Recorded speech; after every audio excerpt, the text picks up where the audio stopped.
काल दिनांक 28 रोजी जत पोलीस स्टेशन हद्दीमध्ये वायफळ गावामध्ये शेतातल्या विहिरीत पुरुष पाण्यामध्ये पडल्याची माहिती सांगली स्पेशल रेस्क्यू फोर्स आपत्कालीन पथक यांना माहिती देण्यात आली।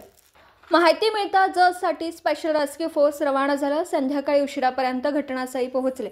घटनेची पाहणी करून 60 फूट विहिरीमध्ये पुरुषाचा मृतदेह विहिरीच्या पाण्यातून बाहेर काढला।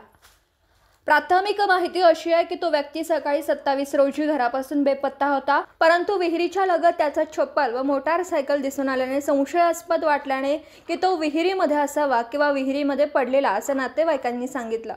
कॅमेऱ्याच्या मार्फत विहिरीमध्ये शोध घेतला असता विहिरीच्या पाण्यामध्ये त्याचा मृतदेह दिसून येईल। स्पेशल रेस्क्यू फोर्स मदतीने काही मिनिटातच मृतदेह पाण्यातून बाहेर काढला।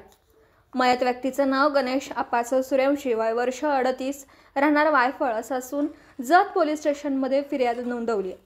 पुढील तपास जत पोलीस ठाणे करीत आहे। स्पेशल रेस्क्यू फोर्सचे कैलास वडर, अमीर नदाव, सागर जाधव, महेश गव्हाणे, आसिफ मकानदार, आकाश कोलप, सदाशिव बेडेकर, अनिल बसरगट्टी इत्यादी घटनास्थळी होते।